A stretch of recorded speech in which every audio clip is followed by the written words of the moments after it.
오늘 하나님이 주시는 말씀은 마가복음 10장입니다.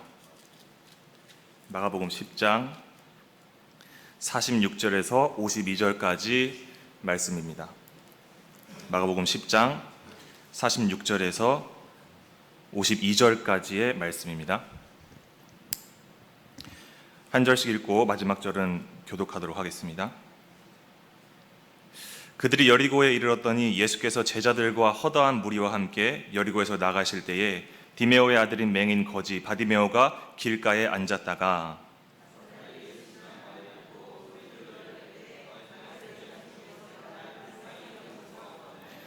많은 사람이 꾸짖어 잠잠하라 하되 그가 더욱 크게 소리질러 이르되 다윗의 자손이여 나를 불쌍히 여기소서 하는지라.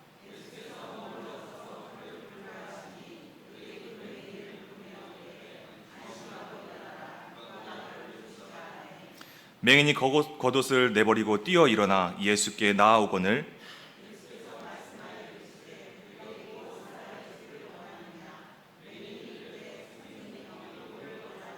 함께 읽겠습니다. 예수께서 이르시되 가라 내 믿음이 너를 구원하였느니라 하시니 그가 곧 보게 되어 예수를 길에서 따르니라. 아멘. 반갑습니다. 저는 중고등부를 사역하고 있는 신정섭 전도사이고요. 저는 항상 설교를 시작하기 전에 아이들과 항상 함께하는 그 인사법이 있습니다. 오늘 함께 좀 해보려고 하는데요. 바로 샬롬 샬롬 2번 인사하는 것입니다. 이스라엘 현지인들은 서로 간의 관계가 가깝거나 아니면 가족이거나 그럴수록 이 샬롬을 반복해서 인사를 하더라고요. 그래서 저희도 한 식구이니까 후석중앙교회도요.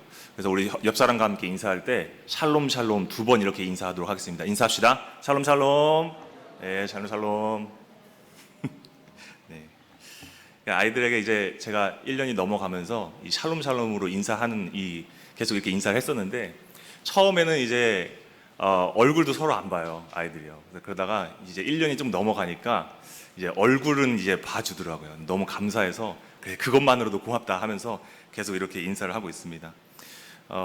어떻게 이 브릿지 워십이 이 시간이 이렇게 지나서 제가 마지막을 또 이렇게 장식 아닌 장식을 하게 된 것 같아요. 근데 이제 별 의미는 없었고 정말 최대한 마지막에 하고 싶다라는 그 마음으로 이 순서를 이렇게 정했었는데요.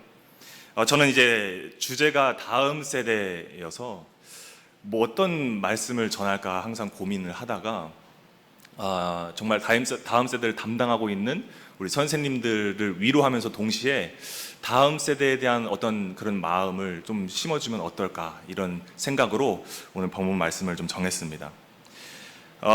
저는 초등학교 때 제가 개인적으로 생각하는 은사님이 계십니다. 은사 선생님이요. 바로 초등학교 담임 선생님이셨는데요. 그 선생님은 사실은 이제 사투리를 좀 많이 쓰시던 선생님이셨어요. 제가 그 사투리 연기를 잘 못하지만 항상 그분이 그 입에 달고 사시는 그 말씀이 하나 있었어요. 그게 뭐였냐면 바로 앉아있노였어요. 앉아있노. 맨날 저나 친구들한테 항상 뭐 하면은 뭐뭐 하고 앉아있노라고 이렇게 말씀을 하셨어요.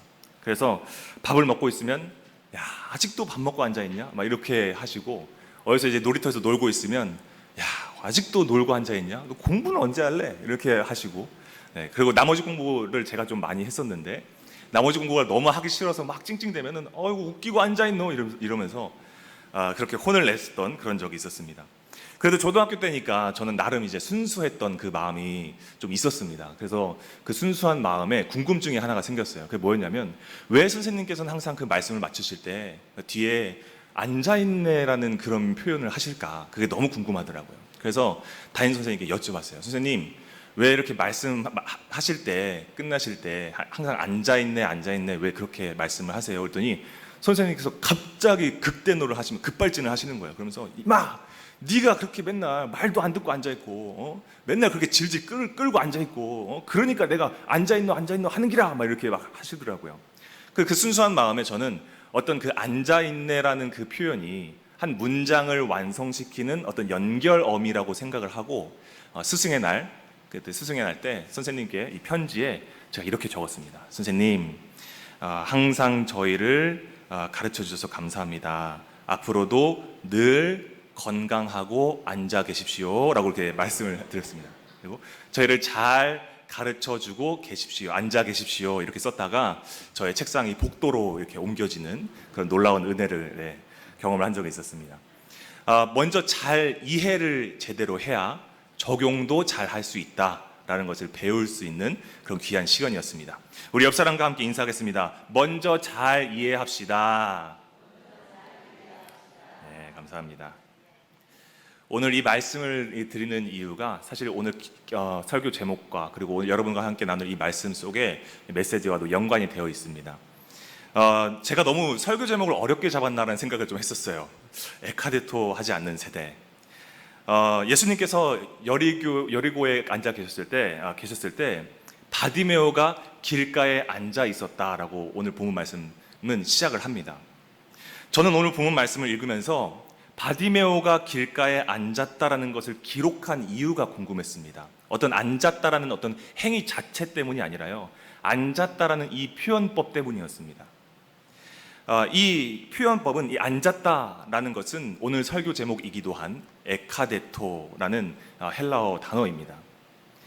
그런데 이 에카데토라는 헬라어 단어는 미완료 과거 동사입니다. 그러니까 굳이 직역을 하자면 그가 앉아 있어 오다라는 뜻이 되는 것이죠. 그 앉아 있어 오다라는 그 원문을 쭉 묵상을 하다 보니까 그의 삶이 어땠을까를 좀 짐작을 할 수가 있더라고요. 그가 앉아 있어 오는 것이 그의 한 일상이 되어 있었겠구나라는 생각을 하게 되었습니다. 길가에 익숙해져 있었다라는 얘기죠. 무엇이 바디메오가 그를 길가에 앉아 있어 오게 만들었을까를 생각해 보면 바로 누가복음에 나와 있습니다. 누가복음 18장 35절에 그가 구걸하는 것이 나오죠. 많은 사람들 사이에서 방치됐던 소경 바디메오가 자신이 살아남기 위해서 할 수 있었던 것은 바로 구걸이었던 것이죠. 그러니까 그 구걸을 하는 그 일상이 그에게 어느덧 정말 자연스럽게 익숙해져 버린 그런 삶의 자리가 되었다라는 것이죠. 그래서 저는 이 에카데토, 앉아 있어 오다라는 이 표현을 한 문장으로 실패함으로 인한 익숙함의 자리라고 정의를 하고 싶습니다. 어느 날 그런 바디메오의 눈이 보이지 않는 만큼 굉장히 예민해 있던 그 귓가에 이제껏 들어보지 못했던 발걸음들, 군중들의 발걸음 소리가 그의 귓가에 들리게 됩니다. 물론 이제 그 예루살렘으로 향하는 유월절을 지키고자 예루살렘으로 올라가는 많은 순례자들의 발걸음은 그가 그동안 들어왔던 발걸음이었지만 지금 그의 귓가에 들리는 이 발걸음 소리는 그가 난생 처음 듣는 발걸음 소리들이었습니다. 그래서 그가 물었을 것입니다. 허공에 대고 그거 누가 왔어? 라고 물었을 것입니다. 돌아오는 대답이 오늘 본문 말씀에 나와 있죠. 뭐라고 합니까? 나사렛 예수입니다. 그런데 그 말을 들은 바디메오의 반응이 참 놀랐습니다. 그의 귓가에는 분명히 많은 예수라는 이름을 가진 사람들 중에 나사렛에서 온 예수라는 말을 들었는데 그의 입술에서 터져나오는 고백은 무엇입니까? 다윗의 자손 예수라는 것이죠. 그런데 바디메오의 이런 외침은 단순한 어떤 구조 요청의 의미가 아니었습니다. 저 좀 살려주세요 이런 의미가 아니었던 것이죠. 바디메오의 외침을 성경에서는 까마귀의 울음소리에서 나오는 절규의 표현으로 기록을 합니다. 그러니까 무슨 소리인지 알아들을 수 없을 정도로의 부르짖음이었다라는 것이죠. 참 아이러니한 것은 그의 절규를 진압하는 사람들의 정체입니다. 이 사람들의 정체가 어떤 정처 없는 무리들이 아닙니다. 성경에서는 바디메오를 꾸짖는 사람들을 앞서가는 자라고 기록을 합니다. 누가복음에서는 앞서가는 자가 영어 성경에서는 those who lead입니다. 짧게 말하면 인솔자들이죠. 그러니까 알게 모르게 이 사람들의 정체를 우리가 알 수 있는 것은 이 사람들이 바디메오보다 예수님을 먼저 알고 있었고 예수님을 먼저 믿고 있던 자들이라는 것을 우리가 알 수 있죠. 그런데 그들로 인하여 그들 중에 이제껏 고백되어지지 않은 분명한 진리가 선포되었음에도 그 선포된 진리가 이 앞서가는 자들에 의해서 진압되고 있다는 것은 참 아이러니하고 우리에게 시사하는 바가 크죠. 우리도 각자 교사라는 어떤 직분을 우리가 감당하고 또 누군가에게는 양육자라는 위치에 우리가 있는데, 사실 우리는 그런 의미에서 우리는 앞서가는 자일 수 있습니다. 근데 우리가 때로는 이런 어떠한 분명한 고백과 분명한 진리가 나의 어떤 사상과 나의 어떤 철학에 위배된다는 이유로 쉽게 진압하거나 아니면 이 사람을 쉽게 가라앉히는 그런 모습이 우리에게도 있을 수 있다는 것이죠. 그러나 참 놀라운 것은 이 바디메오의 모습입니다. 그들의 권위적인 꾸짖음이 바디메오의 고백에 있어서 그를 걸려 넘어지게 할 수는 있었겠지만 그를 완전히 절망 속으로 빠뜨리게 하지는 못했습니다. 왜냐하면 바디메오의 마음가짐 때문이었습니다. 바디메오는 그 마음속에 절박한 확신이 있었습니다. 그에게 있어서 그가 알고 듣고 믿고 있는 예수님은 약한 자, 넘어진 자, 비천한 자, 갇힌 자를 외면하지 않으시는 그리스도셨습니다. 결국에 단 한 번, 평생에 단 한 번 이 예수님을 정말 내가 만나지 못한다고 한다면 나는 이제 더 이상 두 번 다시 구원받을 기회가 없다 라는 그 목숨을 건 확신으로 이 예수님께 부르짖었던 것이죠.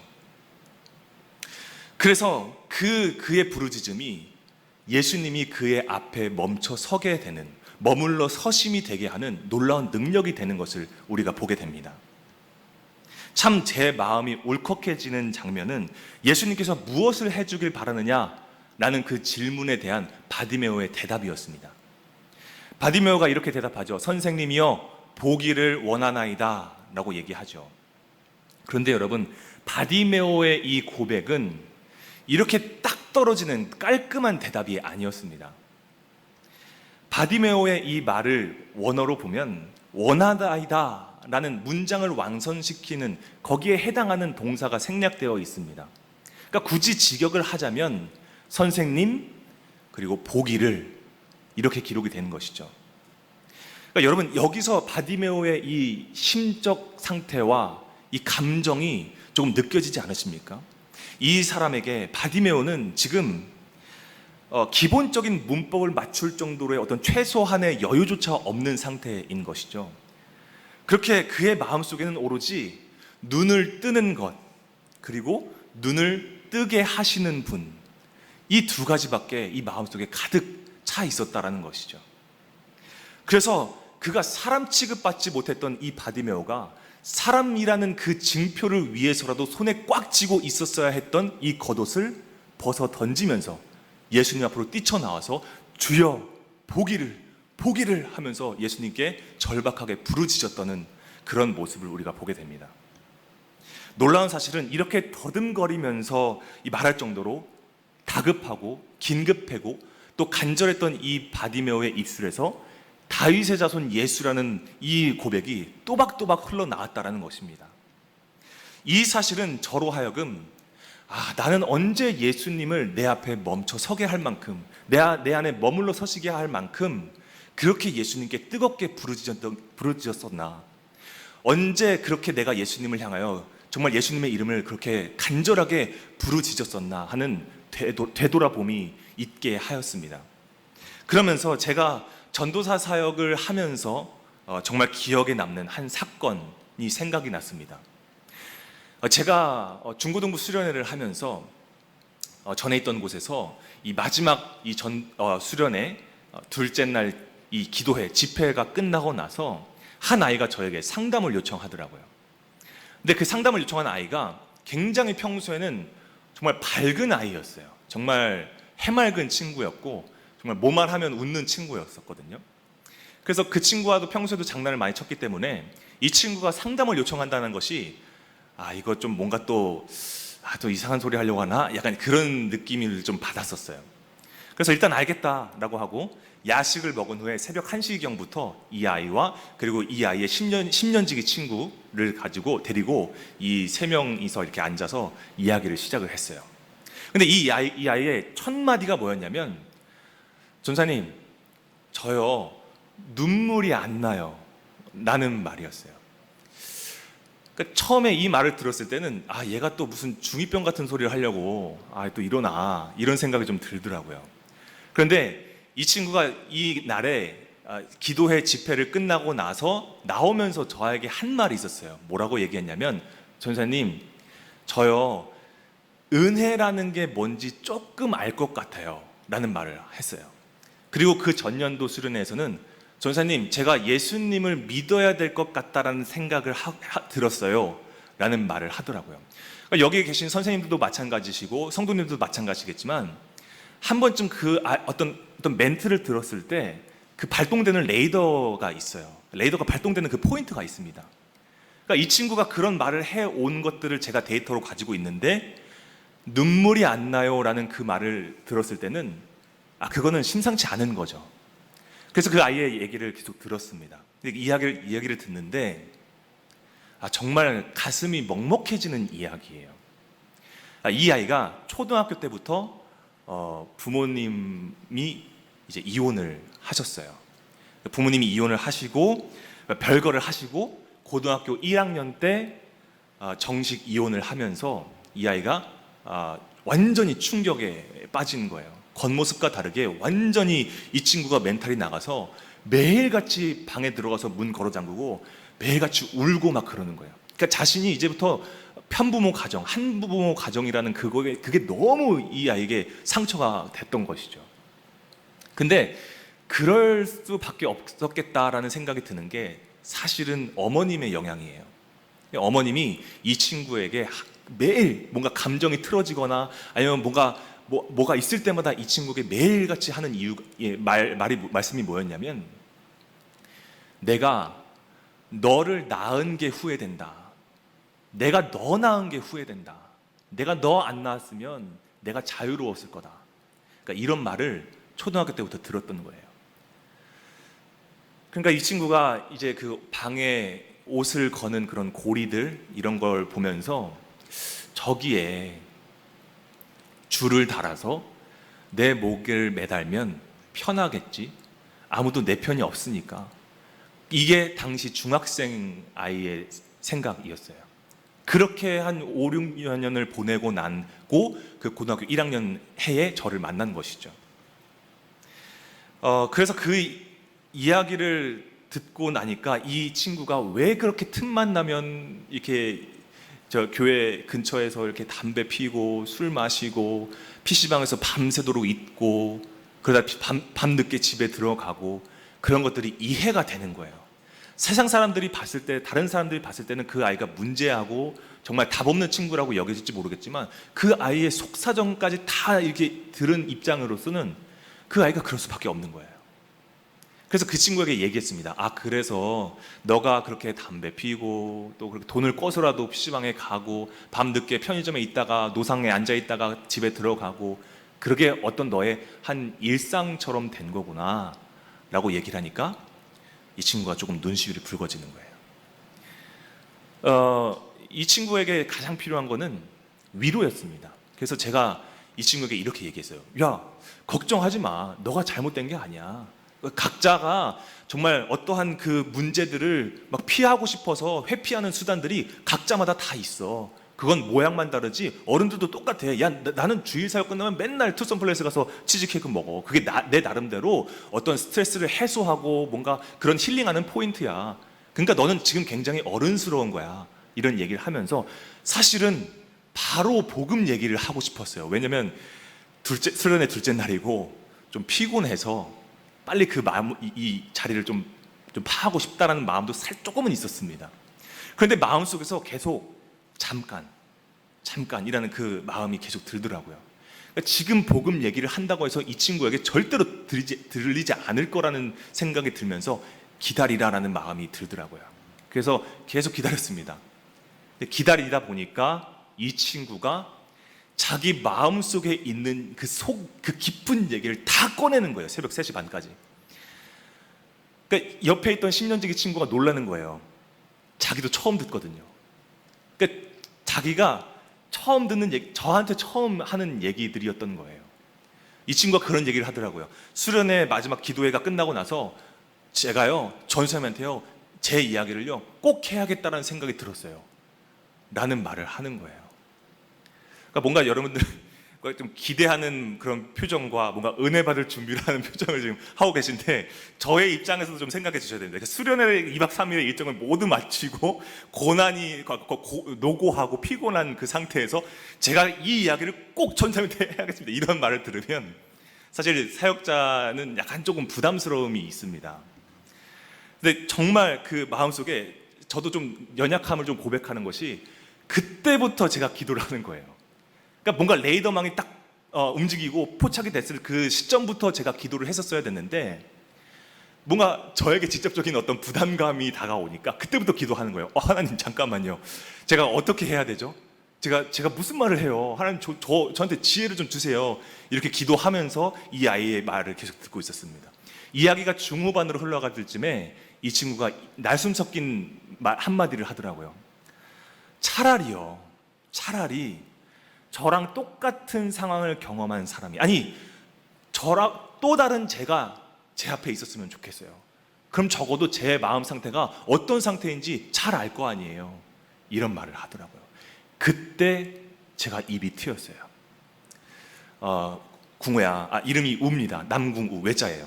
우야, 너가 말한 대로 너랑 100% 똑같은 경험을 한 사람이 너의 앞에 있다고 한다면, 너의 이야기를 들어준다고 한다면, 너가 말한 대로 정말 공감 하나는 끝내주게 잘할 것 같아.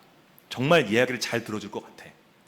그런데 있잖아, 긍휼함을 갖기는 어려울 것 같다는 생각을 해.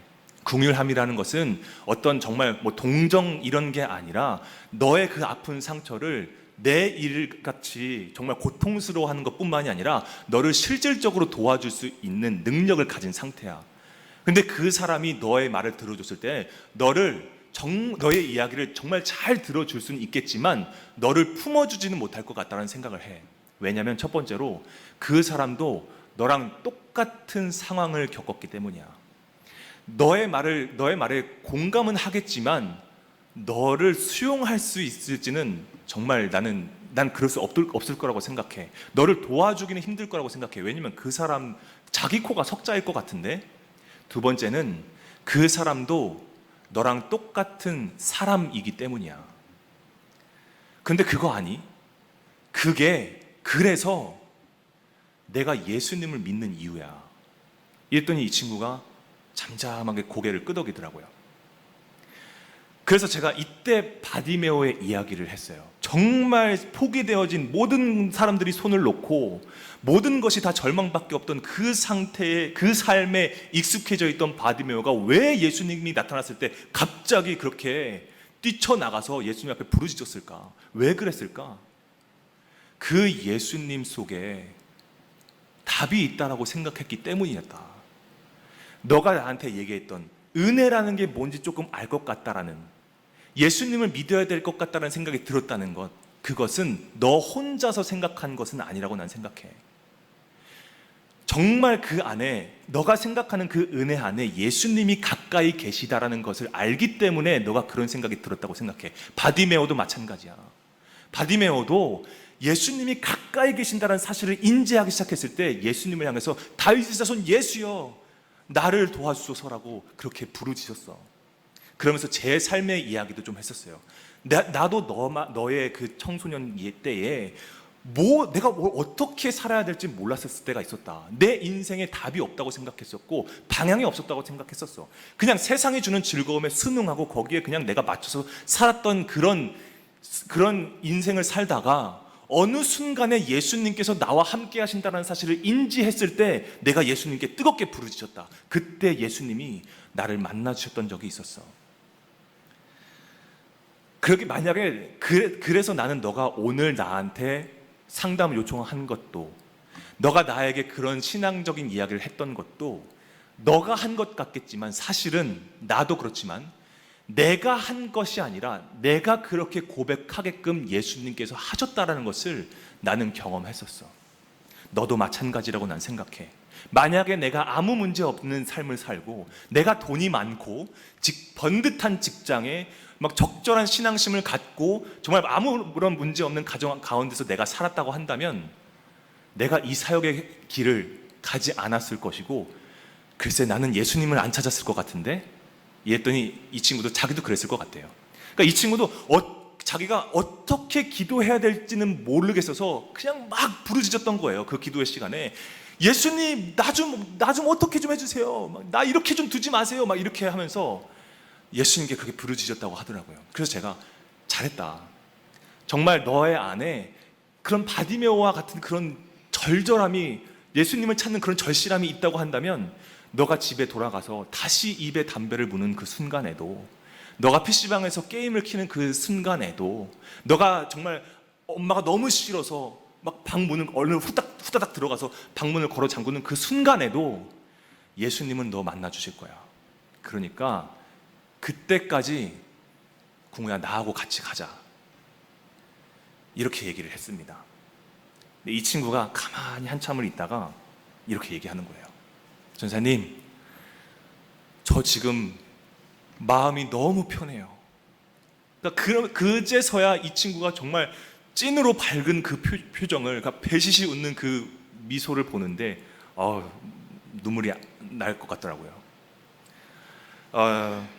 저는 그 이후에 더 놀라운 것을 경험했습니다. 이 친구가 편부모 가정이라고 했잖아요. 한부모 가정. 근데 이 친구가 아빠를 찾아간 거예요. 이 수련회 이후에 아빠를 찾아가서 만나고 1박 2일로 놀러 가는 것을 막 사진을 막 낚시하는 사진을 막 보내주고 아빠랑 같이 찍은 사진을 막 올리고 이러는 거예요. 어느 날은 이 친구가 교회 앞까지 아빠를 불러요. 아빠 여보세요? 아빠 교회 앞으로 오세요. 이러면서 교회 앞으로 아빠를 데리고 왔어요. 그래서 저한테 인사를 시켜주더라고요. 그때 이 친구의 삶을 보면서 이 친구가 더 이상 내가 편부모 가정이라는 그 벌어져 있는 상태, 그 절망적인 그 자리, 엄마의 어떤 그런 폭언과 무시무시한 그 폭언과 그 무관심의 자리, 더 이상 그 자리에 머물러 있는 친구가 아니구나. 에카데토 하고 있는 친구가 아니구나. 더 이상 앉아있어 오는 친구가 아니구나. 점점 그 친구의 삶이 변화되고 회복되기 시작하는 것을 제가 보게 되었어요. 물론 우리 눈으로 만족할 만한 어떤 수준의 신앙은 아직 자리 잡지 못했을 수 있어요. 그러나 여러분, 저는 오늘 이 말씀과 이 아이의 삶을 보면서 절망적인 상황에서 에카데토하고 있는 그 영혼들이 겉옷을 집어 던지고 예수님 앞으로 뛰쳐나올 때가 반드시 올 거라고 저는 확신하고 있습니다. 그렇게 저는 사역을 해오고 있습니다. 제가 그랬기 때문입니다. 투자 대비 시간이 오래 걸릴 수 있습니다. 물론 적자가 이만저만 아닐 수도 있어요. 그런데 헬렌 켈러의 가정교사가 헬렌 켈러에게 물이라는 단어 하나 가르치는데 3개월 걸립니다. 성경 속에 나와 있는 수많은 병자들 12년 동안 38년 동안 그 실패의 자리에 에카데토하고 있다가 예수님을 만나는 순간 일어나 완전히 새 사람 되는 것을 우리가 보지 않습니까? 예수님께서 그 이름을 부르짖는 자 앞에 반드시 멈춰 서신다라는 그 사실은 시간적인 사실을 초월하는 분명한 진리입니다. 왜냐하면 예수님께서는 그 사람이 예수님의 이름을 부르짖을 때를 알고 계시는 전능하신 하나님이시기 때문입니다. 오늘 본문 말씀 46절과 52절 말씀을 여러분 한번 보시기 바랍니다. 오늘 이 바디메오의 이야기를 하나로 묶어주는 키워드가 있죠. 바로 길입니다. 46절에 바디메오가 길가에 앉아 있다가, 그리고 마지막 절에 예수를 길에서 따르니라. 여러분들이 삶을 살면서 에카데토 해오신 그 길에도 예수님은 반드시 찾아오십니다. 세상이 꺼려지고 세상이 저 멀리 하고 만들고 방치시키는 그 길에도 예수님은 반드시 찾아오신다는 것입니다. 길가에 에카데토 하고 있는 나를 부르셔서 일으켜 세우시고 무엇을 해주길 원하느냐고 물으시죠. 그 물으심은 몰라서 묻는 물으심이 아닙니다. 지금 이 길 위에 앉아있는 내게 필요한 것은 에카데토가 아니라 그 실패한 일상에 익숙해져 버린 자리가 아니라 정말 나를 일으켜 세우고 나를 고칠 수 있는 분은 오직 예수님 한 분뿐이시다라는 그 고백과 예수님이 필요하다라는 그 간절한 고백이 있게 하는 깨달음의 물으심이죠. 여러분, 그래서 그 물으심에 우리가 절박한 확신으로 주여 보기를 이라고 고백할 때 예수님은 우리의 믿음을 인정하시고, 이제까지는 세상에 따르는 길이었지만 지금부터는 오직 예수님만을 따를 수 있는 길로 변화시켜 주시고 그 예수님을 보고 걸을 수 있게 해 주십니다. 그렇게 우리는 직분자가 되었고, 그렇게 우리는 교사가 되었고, 그렇게 우리는 누군가의 영혼을 심어주는 양육자가 되어서 이 예배 자리에 서 있습니다. 오늘 우리가 해야 할 역할이 무엇일까요? 지금도 우리가 이 예배를 마친 후에 우리를 기다리고 있는 영혼들이 있습니다. 그들에게 우리가 해야 할 일이 무엇입니까? 어떤 성경적인 지식을 아이들에게 전해주는 것 맞습니다. 좋은 프로그램으로 이 아이들에게 어떤 신앙적인 동기를 부여하는 거 맞습니다. 그러나 그거보다 가장 우선순위 되어야 할 것이 있습니다. 바로 예배자의 삶을 살아내는 것입니다. 다가올 세대가 에카데토하지 않도록 하는 것이 우리의 역할이죠. 그것이 첫 번째로는 우리가 예배자로서의 삶을 사는 것입니다. 다음 세대가 정말로 예수님을 보고 걸을 수 있게 하는 것, 그렇게 하기 위해서 우리는 무엇을 해야 될까요? 거창하지 않습니다. 진실한 한 가지입니다. 예수님을 내 삶으로 드러내는 것입니다. 나를 일으키시고 내 길을 변화시키신 예수님을 삶으로 그대로 우리 아이들에게 드러내 보이는 것입니다. 그럼 아이들이 어떤 좋은 프로그램을 아이들에게 제공하는 것보다, 그때보다 어떤 정말 달콤하고 정말 진실한 어떤 그런 말 한마디를 건네주는 것보다 그것이 정말 아이들을 변화시키는 원동력이 되기도 한다는 것입니다.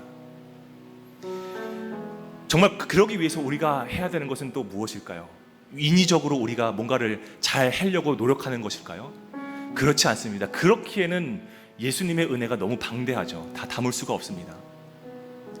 우리의 힘으로 되지 않습니다. 에카데토 하지 않는 세대가 되게 하는 것, 다음 세대를 살리고 고치고 키우고 일으켜 세우는 것은 우리의 능력이 아니라 오직 주의 선한 능력으로만 가능한 것입니다.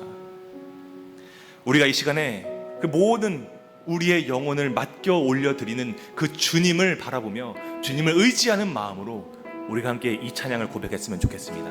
함께 찬양합시다.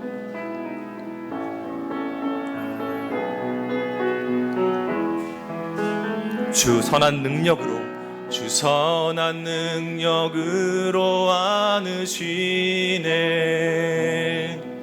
그 크신 팔로 날 붙드시네. 절망 속에도 흔들리지 않고 사랑하는 주 얼굴 구하리. 다시 한번 고백합시다. 주 선한 능력으로, 주 선한 능력으로 안으시네. 그 크신 팔로 날 붙드시네.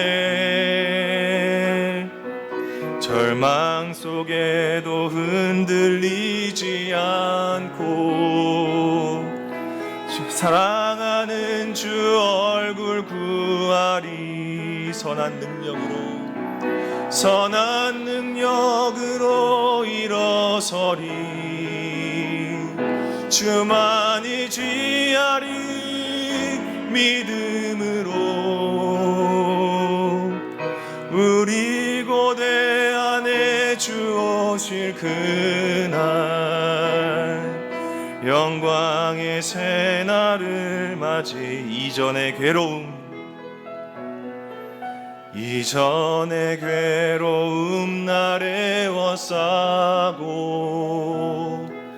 고난의 길을 걷는다 해도 주님께 모두 맡긴 우리 영혼, 끝내 승리의 날을 맞으리.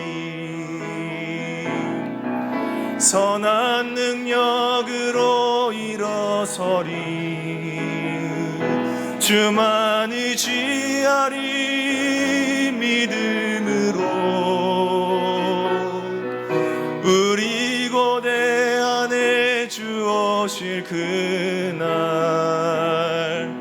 영광의 새날을 맞이. 주님이 마신 고난의 쓴 잔, 주님이 마신 고난의 쓴 잔을 우리도 감사하며 받으리. 아멘. 주님의 남은 고난 채워가며 예수와 복음 위에 살리라. 선한 능력으로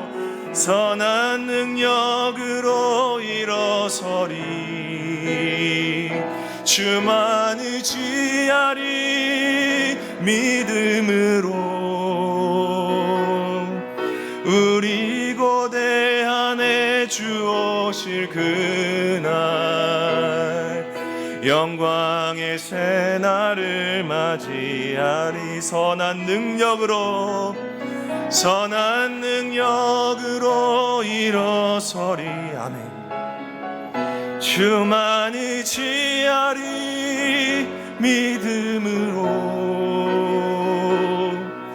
우리 고대 안에 주 오실 그날 영광의 새날을 맞이하리. 우리 이 시간 함께 기도합시다. 우리의 영혼을 위해 먼저 기도하길 원합니다. 하나님, 내가 예수님을 구주로 영접했지만 아직 나의 삶 속에 실패의 자리, 예수님을 구주로 영접하기 이전의 모습들이 남아있음을 고백합니다. 에카데토가 남아있습니다. 그 흔적이 남아있습니다. 하나님, 이 시간 나의 마음에 머물러 서 계신 예수님 앞에, 나에게 찾아오신 생명의 빛 예수 그리스도 앞에 나를 찾아온 실패의 자리에서 뛰쳐 일어나 예수님께 나아가길 소망합니다. 나를 짓눌러 오던 세상의 말들과 세상의 손가락질에 굴하지 않고 다윗의 자손 예수여라는 분명한 고백으로 나아가길 원합니다. 다시 한번 내 삶을 드리오니 주여, 나의 영원한 은혜, 영원한 생명이 되셔서 주님을 따르게 해달라고 우리 믿음으로 주여 부르시고 기도하시겠습니다. 기도합시다. 주여, 아버지, 나의 마음속에 아직 주님을 아버지 부정했던 그 모습이 있습니다. 주여, 아버지, 우리 마음속에 앉아 있어 왔던 그 자리의 흔적들이 내 마음속에 남아있음을 주님 고백합니다. 주님, 나의 연약함을, 아버지 주님, 나의 부족함을 주님께서 아시오니 아버지, 다시 한번 주님 앞에 아버지 내가 모든 것을 내려놓고 주님 앞에 고백하길 원합니다. 주여, 우리가 이 세상의 어떠한 기준에 아버지 그것에 우리가 따르고 순응하는 것이 아니라 다윗의 자손 예수여라는 분명한 고백이 아버지 앞에 올려질 수 있도록 아버지 우리의 마음을 다시 한번 붙잡아 주시옵소서. 아버지, 나의 삶을 다시 한번 주님 앞에 올려드릴 수 있는 아버지 우리가 될 수 있도록 주여 인도하여 주시옵소서. 아버지, 나의 영원한 생명이 되시고 아버지 나의 영원한 은혜가 되신다라는 아버지 그 분명한 진리가 우리 마음속에 가득 흘러넘칠 수 있도록 아버지 인도하여 주시옵소서. 아버지, 우리가 세상적인 어떤 것들을 다 벗어버리고 세상의 겉옷을 벗어버리고 온전히 주님 앞에 다시 한번 뛰쳐나갈 수 있는 아버지 그런 예배자들이 다 될 수 있도록 인도하여 주시옵소서. 주여, 아버지. 두 번째로 기도합시다. 주여, 우리 교사로서, 우리 양육자로서 우리 함께 기도합시다. 하나님, 우리 흑석중앙교회 교사들과 직분자들이 오늘 말씀 나눌 때에 등장한 앞서가는 자라, 먼저 믿는 자가 되지 않게 하여 주시옵소서. 예수님은 그를 부르시고자 하시는데 그런 그를 꾸짖어 잠잠케 하는 주님보다 앞서지 않은 우리가 될 수 있도록 주여 인도하여 주시옵소서. 예수님을 믿고자 겨자씨만한 믿음 가지고 교회에 나올 영혼들과 우리에게 맡겨주신 다음 세대 어린 영혼들에게 우리가 함부로 정죄하지 않게 하시고 우리 공동체 안에서 각자 부서에서 주님 앞에 무릎 꿇음보다 먼저 되는 것이 없는 겸손한 순종의 예배자가 되게 해달라고 우리 주여 한번 부르시고 기도하시겠습니다. 주여, 아버지 우리가 직분자로서, 아버지 우리가 양육자로서, 우리가 교사로서 우리가 자만하지 않고 교만하지 않기를 원합니다. 아버지 우리에게 맡겨주신 영혼들이 우리로 하여금 오염되지 않도록 주여 인도하여 주시옵소서. 아버지 그들의 믿음을 우리가 자로 재지 않게 하시고, 그들을 수치로 우리가 여기지 않게 하시고, 우리 그들을 정죄하지 않게 하여 주시옵소서. 그들의 순수한 믿음을 우리가 다시 한번 키우고 그들을 고치고 그들을 세울 수 있는 세대로 우리가 양육되어질 수 있도록, 양육할 수 있도록 우리를 사용하여 주시옵소서. 우리가 교사를 하는 것이, 우리가 직분자를 담당하고 있는 것이, 우리가 양육자라는 것이 전혀 사회적인 위세로 그들을 짓누르지 않게 하여 주시고, 그들을 함부로 가르쳐려고 하지 않게 하시고, 그들을 오히려 중보하고 그들을 위해서 우리가 무엇을 할 수 있을지를 늘 고민할 수 있는 주의 순종의 예배자들이 다 될 수 있도록 인도하여 주시옵소서. 겉으로 보여지기 식으로 그들에게 교사라는 위치를 그것을 합리화하려는 것이 아니라 정말 예배자로서의 삶으로 그들 앞에 나아갈 수 있도록 그들에게 정말 예수를 심어줄 수 있는 예배자로서 우리가 될 수 있도록 인도하여 주시옵소서. 주여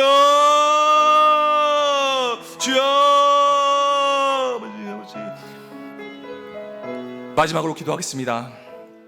다음 세대를 위하여 우리 기도합시다. 하나님, 우리에게 맡겨진 영혼들이 있습니다. 그들이 연약한 시기에 각자의 환경과 가지고 있는 어려움으로 이따금 실패하여 넘어져 앉을 수 있습니다. 그러나 그것에 익숙하여서 앉아 있어 오는 것이 삶의 일부가 되지 않게 하여 주시옵소서. 넘어진 자리가 삶의 터전이 되지 않게 하여 주시옵소서.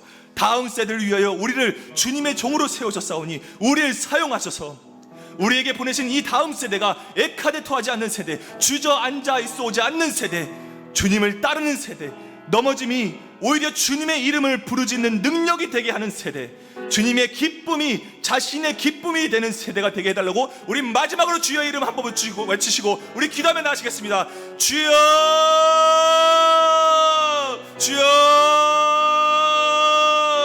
주여.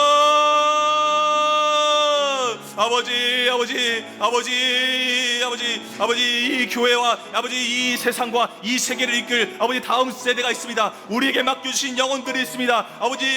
그들이 정말로 일생을 살아가면서 각자의 자리에서 어려움과 고통과 환난으로 그들이 실패하여 넘어져 오지 않도록 그들이 넘어지는 것이 그들의 삶의 일부가 되어 그것에 순응하여서 살지 않도록 그런 세대가 될 수 있도록 인도하여 주시옵소서. 우리에게 맡겨진 영혼들이 그 자리에서 일어나 주님을 찾고 주님을 원하고 주님을 갈망하고 주님을 필요로 하는 세대가 될 수 있도록 그들이 부르짖는 세대가 될 수 있도록 인도하여 주시옵소서.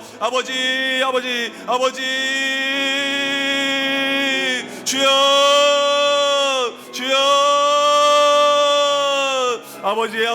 주님을 따르는 세대, 주님께 순종하는 세대, 주님의 이끄심대로 정말 순종하는 세대가 될 수 있도록 주여 인도하여 주시옵소서.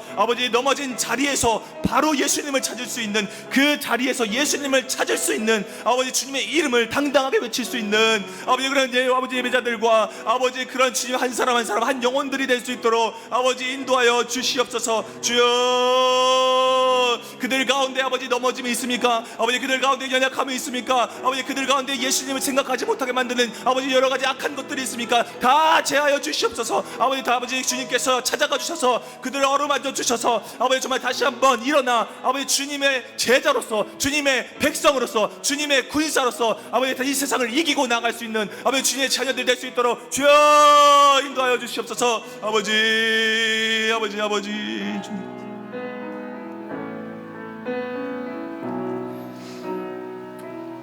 사랑의 하나님, 참 감사합니다. 소경 바디메오가 예수님을 만나주고자 몸부림치는 그 모습을 우리가 보게 됩니다. 우리에게도 저렇게 간절하게 예수님을 갈망했던 적이 있었습니다.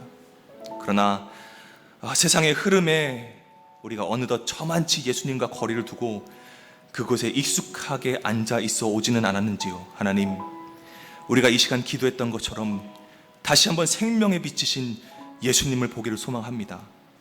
우리를 만나주시고 진리로 다스려 주시옵소서. 예수님과 멀어져 있으면서, 사실은 예수님과 거리가 있으면서 예수님을 조금 안다는 이유로, 예수님을 먼저 믿었다라는 이유로 우리가 앞서가는 자들이 되지 않게 하여 주시고, 예수님이라면 어떻게 하셨을까? 늘 예수님의 눈을 통해 주어진 모든 일들을 보고 걷게 하여 주시옵소서. 우리 다가올 다음 세대가 우리보다 더 굳건한 믿음의 백성이 되기를 원합니다.